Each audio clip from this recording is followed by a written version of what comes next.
大家好，欢迎来到学识 Plus。今天我要给大家介绍《不让心灵崩溃的生活方式》这本书。在充满压力的现代社会中，如果没有心理健康的知识，生活就像是在战场上赤裸裸的冲锋一样。当今社会充满压力，因此没有心理健康知识已经不可能生存下去了。作者的推特每天都会收到类似已经到了极限，活得很痛苦的求助信息。面对太多有心理困扰的人，实在是需要做点什么。因此，关于心理健康的知识，在现代社会中是必不可少的，尤其是在职场中，这是一种必要的武器。本书的最大特色就是通过尽可能简单易懂且有趣的方式，将这些知识传递给我们。同时，这本书也与精神科医生的合作，提供了扎实的医学依据，所以可以放心阅读。今天视频的内容包括以下4个部分：第一，预防为王；第二，饮食；第三，睡眠；第四，运动。首先是第一部分，预防为王。大家应该明白，本书的核心主题是预防为王，即让我们养成保护身心健康的最佳生活习惯。任何事情最具性价比的方式不是治疗，而是预防。而且正确的饮食、睡眠和运动知识就是最有效的预防措施。饮食、睡眠和运动是身心健康的基础。如果这些基础不牢固，心理问题的加重是理所当然的。虽然饮食、睡眠和运动的重要性大家都知道，但实际上能够真正落实这些习惯的人却很少。因此，作者用热情的言辞再次提醒我们要努力养成这些良好的习惯。要像自己能永远活下去一样管理饮食，无论如何都要拼命确保充足的睡眠时间。先去运动吧。不管怎么样，接下来是第二部分，饮食。首先列出关于饮食的重要事项。第一点，维持适当的体重 ，BMI 应该在18.5到25之间，体脂率也要保持在标准范围内。男性应为14%到24%。女性为21%到31%。如果只摄取糖类和脂肪，应增加蛋白质的摄入。蛋白质的推荐量是体重的 0.8 到2倍，每天摄入400克生蔬菜和水果。首先讨论的是适当体重。研究表明， BMI 在18.5到25之间的人群中，抑郁症的患病率较低。相反的，患有抑郁症的人往往体重过轻或过重。因此，我们需要清楚了解自己的 BMI， 确保在18.5到25这个标准范围内。第二点是体脂肪与抑郁症之间可能存在一定关系。研究表明，减少脂肪量可能有助于降低抑郁症的风险。但请注意，如果体脂肪过低，免疫力会下降，可能会导致其他问题。因此，我们应该将体脂肪保持在标准范围内。男性应为14%到24%，女性为21%到30%。总之，体重和体脂肪都应保持在适当的范围内，这是最重要的。过度的饮食行为都不利于健康，无论是体重过轻还是过重，体脂肪过少还是过多，都不好，适当才是最好的。接下来是第三点，关于蛋白质能否抑制饥饿感的假设。这个假设被称为蛋白质杠杆效应，即增加蛋白质的摄入量越多，食欲就越容易受到抑制，进而可能减少暴饮暴食的可能性。事实上，日本的饮食习惯以白米等碳水化合物为主，蛋白质摄入量不足。对于那些以糖类和脂肪为主食的人来说，增加蛋白质的摄入是一个好方法。具体来说，建议蛋白质摄入量为体重的 0.8 到2倍。接着是第四点，关于蔬菜和水果能提高幸福感的研究。数据显示，充足的蔬菜和水果摄入可以提高乐观主义，增强自我效能感，并降低心理痛苦的水平。科学已经证明这一点。然而需要注意的是，食用罐装蔬菜和水果的人并没有感受到这些效果。只有生鲜的蔬菜和水果才能产生真正的效果。因此，我们每天应该确保摄入400克生的蔬菜和水果。接下来是第三部分，关于睡眠。首先列出几点重要内容：一、最少睡眠7小时；二、每天同一时间睡觉和起床。首先讨论第一个要点，最少睡眠7小时。睡眠至关重要。作者在书中明确表示，睡眠比肌肉训练还要重要。日本人在睡眠方面的表现处于发达国家中的最差排名。睡眠不足会带来许多负面影响，甚至可能导致疾病的风险增加，集中力和生产力下降，激素水平紊乱，简直没有任何好处。作者表示，无论阅读什么书籍，都会强调睡眠不足是绝对不能忽视的。那么具体来说，成人每天需要多少小时的睡眠呢？世界卫生组织 WHO 明确指出，成年人平均需要8小时的睡眠。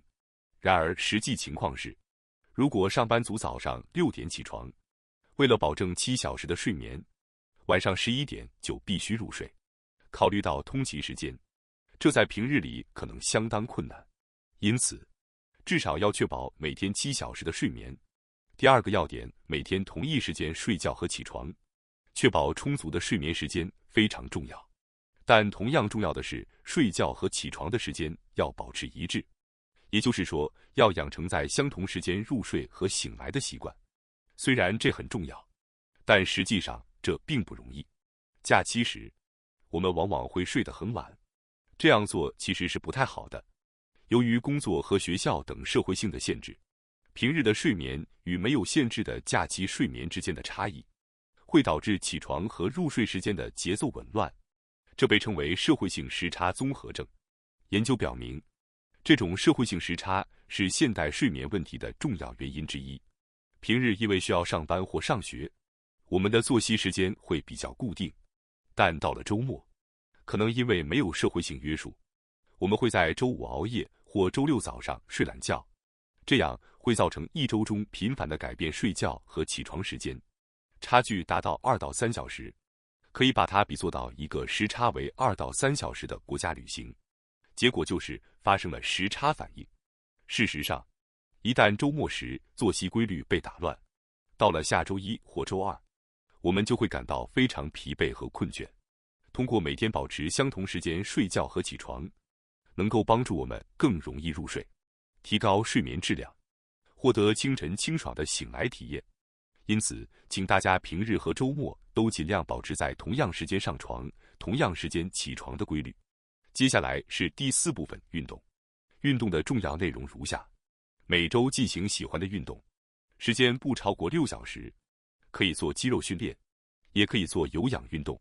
最重要的是找到无压力的运动习惯，目标是养成每周3次，每次30分钟的运动习惯。首先，我们来看第一点，运动与心理健康有着密切的关系。与不运动的人相比，运动的人在精神状态良好的日子比例高出了40%。运动有很多种形式，但最有效的方式是做自己喜欢的运动，和喜欢的人一起做。运动的关键是享受其中。如果运动本身变成了压力，那就失去了它的意义。同时，研究表明，如果运动时间超过6小时，反而会导致心理健康的恶化。所以，任何事情都不宜过度。因此，最好每周进行6小时以内的自己喜欢的运动。接下来是第2点，有氧运动和肌肉训练，哪种对心理更有益呢？结论是，二者都有益。最有效的方式是结合有氧运动和肌肉训练，比如可以每周做2次有氧运动，每周做1次肌肉训练，这样的组合可以产生协同效应。总的来说，无论是有氧运动还是肌肉训练，它们对心理健康都有积极的影响。选择自己更容易坚持的方式最为重要。最后讨论第3点，关于焦虑的人更应该进行运动。根据一项研究，运动与抗抑郁药物的效果进行了比较。研究表明，当进行每周3次，每次30分钟的全力70%至85%强度的步行或慢跑时，运动对抑郁症的效果与药物效果相当。这真的是很惊人的发现。运动对抑郁症的效果与药物差不多。虽然您可能会觉得这难以置信，但这实际上是在哈佛大学教授《教您健康的真相》一书中提到的内容。因此，当心理状态不佳时，运动是非常必要的。虽然如此，如果现在没有运动习惯的人可能会觉得，好吧，我决定开始运动了。但实际上，这确实是很难做到的。所以，最重要的是从自己能做到的运动开始，比如每周2次在家附近散步，这也是很好的开始。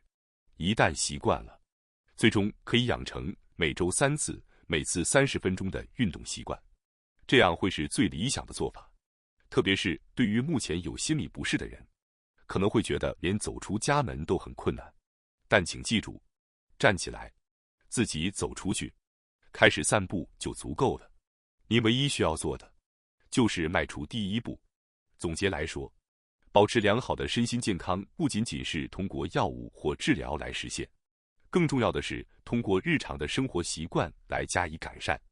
饮食、睡眠和运动是我们可以控制的因素，它们直接影响我们的心理状态和身体健康。通过保持适当的体重、健康的饮食和规律的运动，我们可以显著降低抑郁症的风险，提高生活质量。虽然一开始可能会有些挑战，但只要我们从小处开始，逐渐形成良好的习惯，最终一定能够收获身心的平衡与健康。所以不要等待完美的时机，立即开始行动，迈出第一步，您的健康和幸福就掌握在自己手中。